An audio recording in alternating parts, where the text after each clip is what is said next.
नमस्कार, देवभूमि समाचार में आपका स्वागत है। आपके साथ मैं रीना झा बालियान। खबरों का रुख करेंगे, लेकिन उससे पहले एक नजर डालते हैं इस वक्त की हेडलाइंस पर। उत्तराखंड में भारी बारिश के बीच बादल फटने से मची तबाही, कई लोगों की गई जान। प्रदेश भर में हुआ भारी नुकसान। प्रभावितों के बीच जाकर सीएम धामी ने बांधा हौसला। राज्य में आपदा के बाद सीएम धामी ने खुद संभाला मोर्चा। आपदा कंट्रोल रूम से लेकर प्रभावित क्षेत्रों में जाकर हालातों का लिया जायजा। मुख्यमंत्री ने हर संभव मदद का दिया भरोसा। भारी बारिश के बीच कांग्रेस की केदारनाथ यात्रा में आई बाधा। सड़कें बाधित होने के बाद यात्रा बनी चुनौतीपूर्ण। बीजेपी ने दी नसीहत, आपदा के समय सरकार और प्रशासन का करे सहयोग। कैबिनेट मंत्री सौरभ बहुगुणा बोले, विभागीय कार्यों में सीएम धामी का मिल रहा सहयोग। विभागों की परफॉर्मेंस में भी हुआ सुधार। विभागीय मंत्री और अधिकारी भी हुए सतर्क। चलिए बुलेटिन की शुरुआत कर लेते हैं।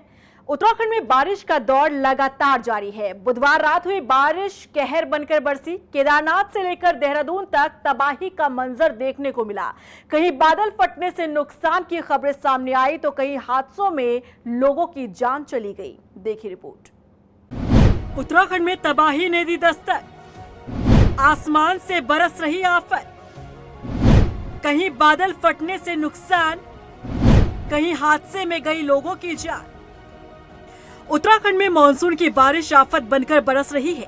बीती रात हुई बारिश ने केदारनाथ से लेकर देहरादून तक तबाही मचा दी। राज्य के अलग अलग हिस्सों में भारी से भारी बारिश के कारण लैंडस्लाइड, बादल फटने, नदी नालों के भरने की खबरें सामने आई। तो यहाँ पे पूरे चौक की दीवार बह चुकी है और पूरे पत्थर ही पत्थर हो गए हैं। केदारनाथ पैदल मार्ग पर लिंचोली के पास बादल फटने से मंदाकिनी नदी का जलस्तर खतरे के निशान से ऊपर बहने लगा। सुरक्षा को देखते हुए जिला प्रशासन ने गौरीकुंड और सोनप्रयाग में होटल और लॉन्च के साथ ही बाजार को खाली करवा दिया। केदारनाथ पैदल मार्ग का करीब 25 मीटर हिस्सा बह गया। केदारनाथ धाम के लिए जाने वाले 2 पुल बह गए। सभी यात्रियों को सुरक्षित निकाला गया। रुद्रप्रयाग में भारी बारिश के चलते केदारनाथ यात्रा फिलहाल स्थगित कर दी गई है। कल रात को आई इस आपदा में सोनप्रयाग से लेकर केदारनाथ तक 9 जगह इस प्रकार से पैदल भी रास्ता बाधित है। ये तो सड़क है, लेकिन आगे से पैदल रास्ता भी 9 जगह बाधित है। और यहाँ से आगे ये आप नीचे अगर देख रहे हो तो ये सड़क पे भी, यहाँ पर भी ये भारी दरारें पड़ी हुई है। इससे आगे तो ये पूरा वॉश आउट हो गया है। इस प्रकार कुल 9 जगहों पर पूरा मार्ग अवरुद्ध है। वहीं टिहरी घनसाली के जखनियाली के पास नौताड़ गदेरे में भी बादल फटा। इस हादसे में 2 लोगों की मौत की खबर सामने आई। इस बीच बीते 24 घंटे में बारिश से हुए हादसों के कारण 10 से अधिक लोगों ने अपनी जान गंवा दी। वहीं सीएम धामी खुद इन मामलों की मॉनिटरिंग कर रहे हैं। केदारनाथ और टिहरी का सीएम धामी ने निरीक्षण किया और प्रभावित लोगों से हालचाल जाना। वहीं हर संभव मदद पहुँचाने की बात सीएम धामी द्वारा कही गई है। जान माल के साथ साथ सड़कों का भी बहुत नुकसान हुआ है। कई जगह पर पुल भी जो है बह गए हैं।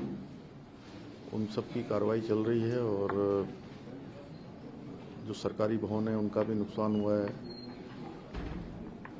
उन सभी को रिस्टोर करने के लिए, और चूँकि 4 धाम यात्रा भी इस समय चल रही है, 4 धाम यात्री भी हमारे सभी सुरक्षित रहें, उसके लिए भी लगातार सभी अधिकारी हमारे अलर्ट मोड में हैं। बता दें कि हल्द्वानी में भी भारी बारिश से नैनीताल जिले में 3 स्टेट हाईवे समेत 17 रोड बंद हो गई। पिथौरागढ़ में भूस्खलन के कारण जिले में 27 सड़कें फिलहाल बंद है। गरसिया बेतालघाट, रामनगर, भंडारपानी स्टेट हाईवे बंद है। हल्द्वानी कालाडूंगी स्टेट हाईवे भी पुल टूटने से बंद हो गया है। 2 डिस्ट्रिक्ट हाईवे और 12 जिला रोड बंद है। बारिश के लिहाज से अगले 24 घंटे अहम माने जा रहे हैं। इसके लिए मौसम विभाग ने चेतावनी जारी कर दी है। सभी अधिकारियों को निर्देश दिए गए हैं। ज्यादातर जगहों में हल्की से मध्यम बारिश तो पूरे प्रदेश में है ही है। तो जो हैवी से वेरी हैवी रेन है, आइसोलेटेड प्लेसेस जिसमें कि हमने रखे हैं देहरादून, टेहरी, पौड़ी, नैनीताल, चंपावत और उधम सिंह नगर, और इधर जो है हरिद्वार डिस्ट्रिक्ट जो है, तो इनमें हैवी से वेरी हैवी रेन्स आज है और वहाँ पे रेड अलर्ट आज रखा ही है। कल बात करें तो कल भी जो कुमाऊं रीजन के डिस्ट्रिक्ट है, लोअर कुमाऊं रीजन के डिस्ट्रिक्ट है, जिनमें कि नैनीताल, चंपावत और उधम सिंह नगर है, तो वहाँ कल भी हमने उसको जो अब अपग्रेड करके रेड में ही कर दिया कल के लिए भी। वहीं देहरादून में भी लगातार बारिश के कारण नदी नाले उफान पर रहे। रायपुर के नाला पानी में 2 लोगों के बहने की खबर सामने आई, जिनके शव बरामद कर लिए गए हैं। वहीं लगातार बारिश के कारण रुड़की में भी एक मकान ढह गया। इस घटना में 2 लोगों की मौत हो गई, तो वहीं करंट की चपेट में आने से रुड़की में ही 2 लोगों की और मौत की खबर सामने आई। आसमान से आफत की बारिश लगातार हो रही है, जो प्रदेश भर के लोगों को प्रभावित कर रही है। जनजीवन अस्त व्यस्त हो रहा है। हालांकि इस पूरे मामले में सूबे की सरकार नजर बनाए हुए है। सीएम धामी लगातार मामले की मॉनिटरिंग कर रहे हैं और प्रभावित क्षेत्रों का दौरा किया जा रहा है, तो वहीं लोगों को हर संभव मदद का भरोसा दिया जा रहा है। उधर टिहरी के घनसाली में आपदा आने से भारी तबाही मची है। बादल फटने से 3 लोगों की मौत हो गई, साथ ही पूरे क्षेत्र में हालात बेहद गंभीर पैदा हो गए, जिसके बाद सीएम धामी ने मौके पर पहुंचकर आपदा से हुए नुकसान का जायजा लिया और मृतकों के परिजनों से भी मिले। साथ ही सीएम धामी ने डीएम और आलाधिकारियों को जरूरी सेवाएं बहाल करने के निर्देश दिए। वहीं इस मौके पर ग्रामीणों ने प्रशासन से गाँव के विस्थापन की मांग की है। ग्रामीणों का कहना है कि आज से 10 साल पहले भी 31 जुलाई 2014 में इसी गांव में आपदा आई थी, जिसमें 6 लोगों की मौत हुई थी, लेकिन अब तक आश्वासन के अलावा कुछ और नहीं मिला। जान माल के साथ साथ सड़कों का भी बहुत नुकसान हुआ है। कई जगह पर पुल भी जो है बह गए हैं। उन सब की कार्रवाई चल रही है और जो सरकारी भवन है उनका भी नुकसान हुआ है। उन सभी को रिस्टोर करने के लिए, और चूँकि 4 धाम यात्रा भी इस समय चल रही है, 4 धाम यात्री भी हमारे सभी सुरक्षित रहें, उसके लिए भी लगातार सभी अधिकारी हमारे अलर्ट मोड में हैं। रुद्रप्रयाग के टिहरी में बारिश का कहर लगातार जारी है। रुद्रप्रयाग के प्रभारी मंत्री सौरभ बहुगुणा ने भी जिलाधिकारी से स्थिति का जायजा लिया। उन्होंने बताया कि 2 दिन से भारी बारिश के कारण टिहरी और रुद्रप्रयाग जिले में भारी नुकसान हुआ है। वहीं सोनप्रयाग और केदारनाथ के बीच 6 जगहों पर भूस्खलन होने से सड़क टूट चुकी है। इस वजह से करीब 500 तीर्थयात्री और स्थानीय लोग फंसे हुए हैं, जिनका रेस्क्यू जारी है। कोशिश प्रशासन की सबसे पहले जो लोग वहाँ पर फंसे हुए हैं उनको सकुशल बाहर निकालने की है। जो सुबह तक मेरे पास सूचना थी कि लगभग 450-500 यात्री जो हैं श्रद्धालु हमारे उस ट्रैक रूट पे जगह जगह पे फंसे हुए हैं। सुबह तक हम लोगों ने लगभग 150 आदमी वहाँ से सकुशल निकाल लिए थे। हेलीकॉप्टर सर्विस भी रेस्क्यू में हमने 2 जगह से लगा दिए हैं। तो जहाँ तक मेरी खबर है कि कोई भी जान की हानि अभी तक नहीं हुई है, किसी को हानि नहीं पहुँची है। हाँ, लेकिन हमारा ट्रैक रूट 6 जगह पे अवरुद्ध हुआ है। हमारा पावर स्टेशन जो था वो बह गया है। हमारा जो डॉर्मेट्री बनी थी बूढ़े कचरों के लिए, उसका एक पोर्शन बह गया है। कांग्रेस की केदारनाथ यात्रा अपने आखिरी पड़ाव पर है, लेकिन इस बीच लगातार हो रही बारिश यात्रा में खलल डाल रही है, क्योंकि केदारनाथ जाने वाली सड़कें बाधित हो चुकी हैं। देखिए रिपोर्ट। कांग्रेस की केदारनाथ यात्रा बनी चुनौतीपूर्ण, बारिश बनी यात्रा में खलल। क्या कांग्रेस की यात्रा पर पड़ेगा असर?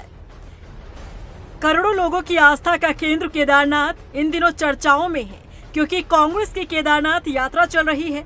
अब ये यात्रा अपने आखिरी पड़ाव पर है, लेकिन इस बीच लगातार हो रही बारिश खलल पैदा कर रही है। कांग्रेस की पदयात्रा आज गुप्तकाशी से प्रस्थान कर सोनप्रयाग पहुंचेगी। कांग्रेस के प्रदेश उपाध्यक्ष मथुरादत्त जोशी ने कहा कि कई जगहों पर भूस्खलन के चलते मार्ग बाधित है, लेकिन यात्रा रुकेगी नहीं। गांव के रास्ते से होते हुए सोनप्रयाग पहुंचेगी। आज गुप्तकाशी से सोनप्रयाग तक यात्रा को चलना है। कुछ जगह पर लैंडस्लाइड भी है, लेकिन यात्रीगण रुकेंगे नहीं।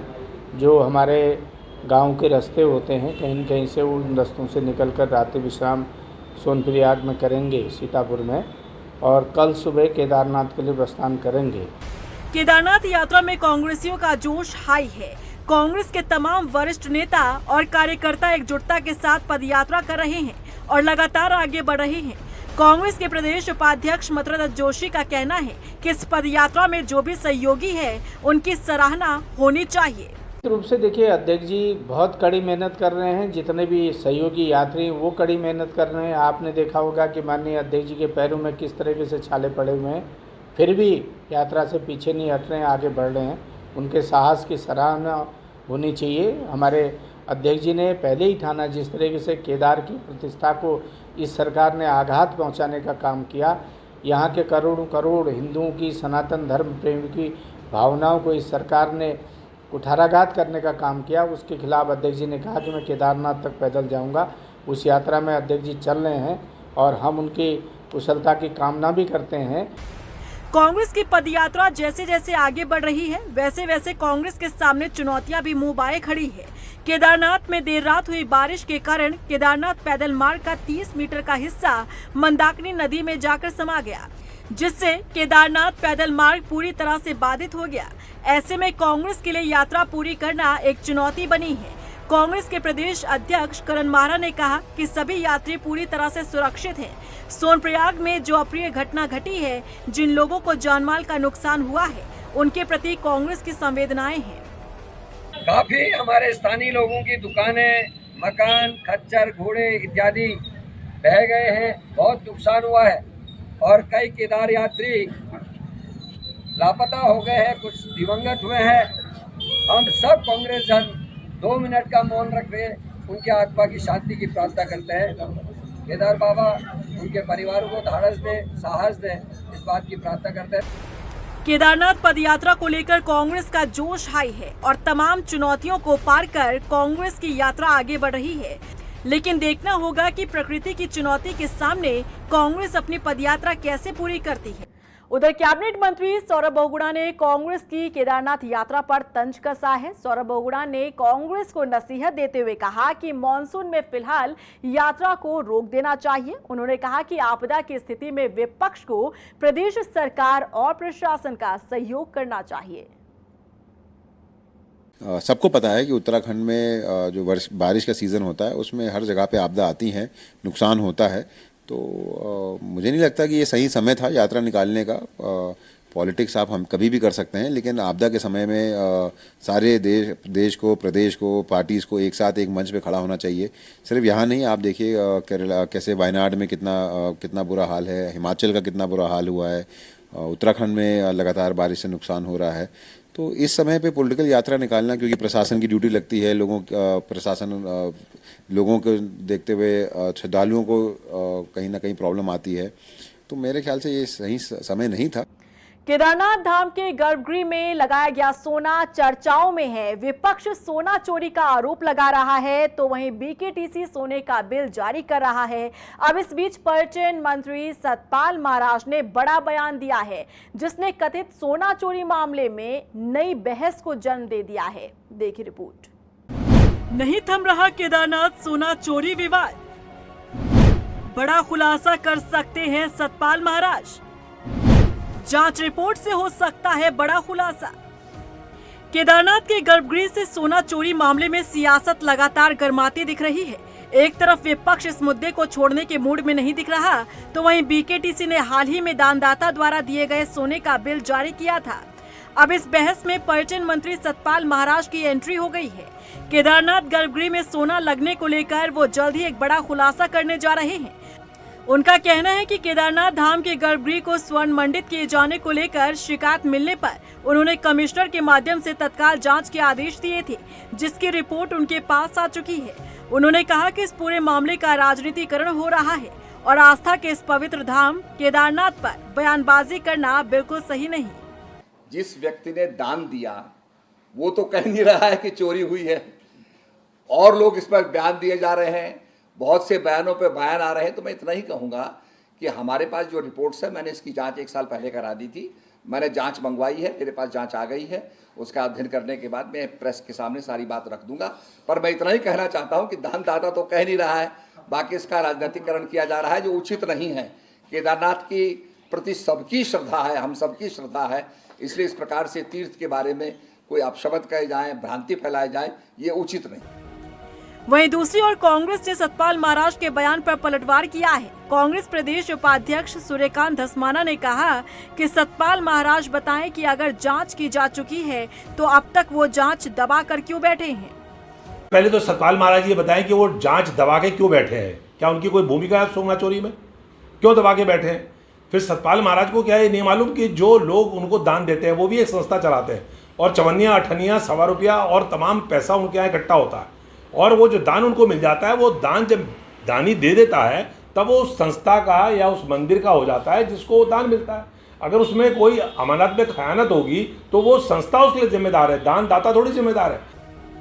केदारनाथ में सोना चोरी विवाद फिलहाल तो थमता नहीं दिख रहा। सतपाल महाराज के दावे के बाद एक बार फिर से सबकी निगाहें इस ओर है। देखना होगा कि आखिर कब ये जांच रिपोर्ट सार्वजनिक की जाती है और क्या कुछ रिपोर्ट से निकलकर सामने आता है। नैनीताल जिले में बीते दिनों हुई बारिश ने लोगों के लिए बड़ी मुसीबत खड़ी कर दी है। जहां जिले में कई सड़कें अब भी बंद हैं, तो वहीं रामनगर हाईवे चकलुआ के पास सड़क पूरी तरह से बह चुकी है। साथ ही हल्द्वानी के शनि बाजार क्षेत्र में नाले के तेज बहाव में 8 साल का मासूम बच्चा बह गया था, जिसका अभी तक कुछ पता नहीं चल पाया है। पुलिस और एसडीआरएफ की टीम लगातार नहर में तलाशी अभियान चला रही है। साथ ही बारिश को देखते हुए सभी टीमों को अलर्ट मोड पर रखा गया है। चूँकि 2 दिन का रेड अलर्ट आया है और कल जो दोपहर बाद में जो बारिश हुई है उससे काफ़ी जगह ऑल फीडिंग वाली सिचुएशन रही, तो हमारा नैनीताल मेन हाईवे बंद हुआ जोलीकोट में, उसको खुलवाया गया। इसके अलावा जो रामनगर हाईवे वो भी चकलुआ के पास में जो पुलिया वो बह गई है, तो वहाँ पर बंद हुआ। कुछ देर के लिए हमारा भीमताल हाईवे बंद हुआ था। तो अभी हमारे रामनगर को छोड़ के बाकी हाईवेज तो चल रहे हैं, लेकिन चूँकि काफ़ी जगह ग्रामीण से जो जगह है वहाँ पर भी सड़कों मलबा आ रखा है। रामनगर मोहन हमारा ऑलरेडी पहले से ही वो ब्रिज बह गया था, तो वो बंद है, तो इस वजह से कुछ रास्ते अभी बंद हैं। देखिए, हल्द्वानी में कल आफ्टरनून में थोड़ी सी काफ़ी तेज़ बारिश हो गई थी। उसके बाद से एक घटना हुई है, शनि बाजार नाले में एक बच्चे की बहने की सूचना थी। उसके बाद से स्थानीय पुलिस, अग्निशमन विभाग और जिला प्रशासन के द्वारा खोजबीन शुरू की गई है।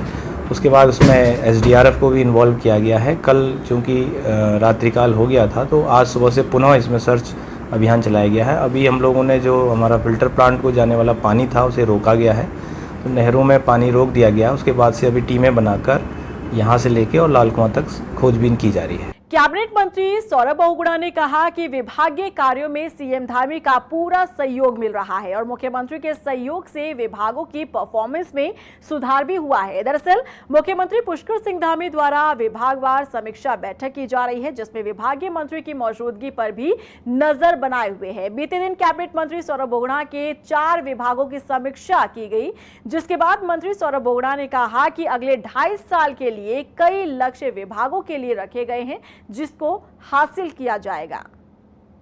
नहीं, देखिए, सबसे पहले तो मैं मुख्यमंत्री जी का बहुत बहुत धन्यवाद करूंगा कि पिछले 2 साल में जिस तरीके से उन्होंने मेरे विभागों को सपोर्ट किया है, जिस तरीके से नई योजनाएं हमारे विभाग में लॉन्च करने में अपना पूरा सहयोग कैबिनेट के माध्यम से भी कैबिनेट के सहयोगियों ने भी दिया है, मैं उनका बहुत बहुत धन्यवाद करूंगा।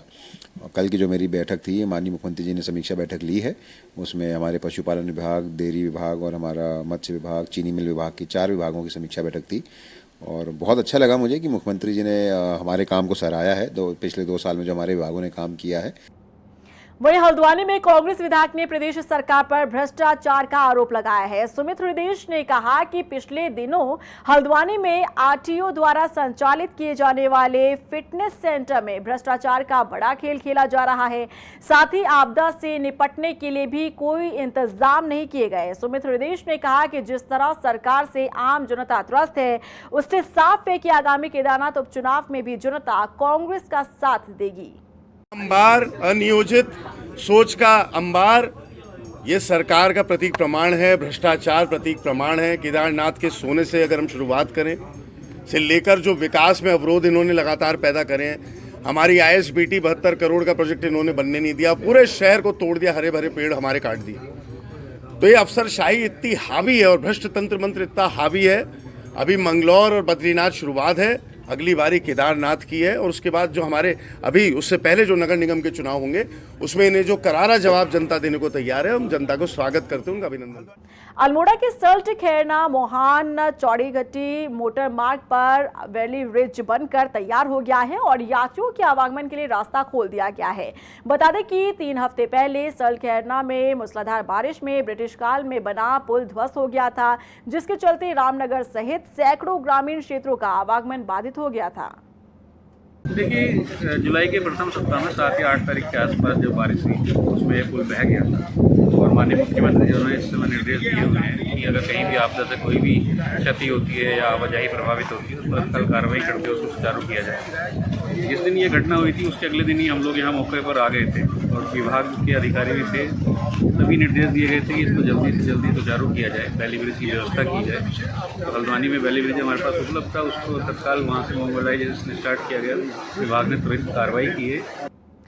चंपावत दौरे पर पहुंचे उत्तराखंड अनुसूचित जाति आयोग के प्रदेश अध्यक्ष मुकेश कुमार ने अंबेडकर छात्रावास में व्यवस्थाओं का जायजा लिया। इस दौरान उन्होंने एक पेड़ मां के नाम मुहिम में हिस्सा लेते हुए पौधारोपण किया।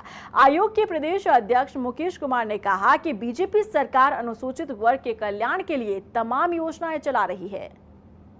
देखिए, आदरणीय प्रधानमंत्री जी के ने जो एक नई पहल पर्यावरण के लिए शुरुआत की है, एक पेड़ मां के नाम, तो हमारा लक्ष्य 5 लाख पेड़ लगाने का उत्तराखंड का है। उसी के निमित्त ये कार्यक्रम मुझे लोहाघाट विधानसभा सरकार की ओर से आमंत्रित की गई थी और इसी में हमारे लगभग 25 कार्यक्रम यहाँ पर 15 अगस्त तक मेरे को करने हैं। उधर काशीपुर के आरटीओ में वाहनों का करीब 36 करोड़ का टैक्स बकाया है। नोटिस की कार्रवाई के साथ ही कई हथकंडे अपनाए जा चुके हैं, बावजूद इसके टैक्स की वसूली नहीं हो पाई है। आरटीओ विमल पांडे ने बताया कि लगभग 1000 वाहनों पर टैक्स बकाया है और अब तक 2 करोड़ से ज्यादा की वसूली हुई है। बकाया पर अगर बात करें तो वित्तीय वर्ष की प्रथम तिथि को लगभग 36 करोड़ रुपया का बकाया टैक्स हमारे ऑफिस में सॉफ्टवेयर शो कर रहा था और बकाया पर लगातार हम कोशिश कर रहे हैं बकाया वसूल करने के लिए। एनफोर्समेंट भी होते हैं। आज ही विदाउट टैक्स 3 या 4 वैकेंसी किए गए हैं। उसके अलावा हम लोग नोटिस भी भेजते हैं, फ़ोन भी करवाते हैं और वसूली पत्र भी जारी करते हैं। टनकपुर में भूमाफियाओं ने सरकारी जमीन पर अवैध दुकानों का निर्माण कर उनकी फर्जी रजिस्ट्री बनाकर लाखों रुपए की धोखाधड़ी की। आपको बता दें कि मामले का खुलासा तब हुआ जब प्रशासन की टीम अतिक्रमण ध्वस्त करने पहुंची। पीड़ित ने बताया कि आरोपियों ने सस्ती दुकानों का लालच देकर उसे ठगा। पीड़ित ने 20 लाख रुपए में 2 दुकानें खरीदी थी जो सरकारी जमीन पर बनी है। पीड़ित अब प्रशासन से मदद की गुहार लगा रहा है। मैंने कर्जा करके बहुत परेशानियों से वो पैसा वहाँ पर दिया। मैं बहुत टेंशन में हूँ। मेरी एक दुकान की रजिस्ट्री बची हुई है, उसमें मैंने 3.5 लाख रुपए का नकद उनको बहना दिया, उसकी मरम्मत कराई। मेरे 20 लाख रुपए इन लोगों ने ठगे हैं, जिसमें इसका पार्टनर विनोद बिष्ट जो नाईकोट में रहता है, इन दोनों ने मिलकर मेरे साथ फ्रॉड किया है, मेरे साथ में गद्दारी की है। उन्होंने मेरे साथ में फ्रॉड काम किया, 420 की है। मैं SDM साहब के ऑफिस में भी गया था, वहाँ मैंने अपनी गुहार लगाई, मैंने अपनी एप्लीकेशन दर्ज कराई। उन्होंने मुझे उम्मीद दी कि तुम्हारे साथ इंसाफ होगा। उन लोगों ने तुम्हारे साथ फर्जी काम किए हैं। शुक्रवार को शिवरात्रि के त्योहार को लेकर मंदिरों में तैयारी जारी है। लक्सर के पंचलेश्वर महादेव मंदिर में बड़ी संख्या में शिव भक्त महादेव के जलाभिषेक के लिए आते हैं। ऐसे में सभी व्यवस्थाएं की गई हैं। मंदिर के पुजारी ने बताया कि अज्ञातवास के दौरान पांडव ने एक मंदिर का निर्माण किया जिसे पंचलेश्वर महादेव मंदिर के नाम से जाना जाता है। उन्होंने बताया कि यहाँ पांडव ने तपस्या की थी। पंचलेश्वर महादेव पांडवकालीन मंदिर है।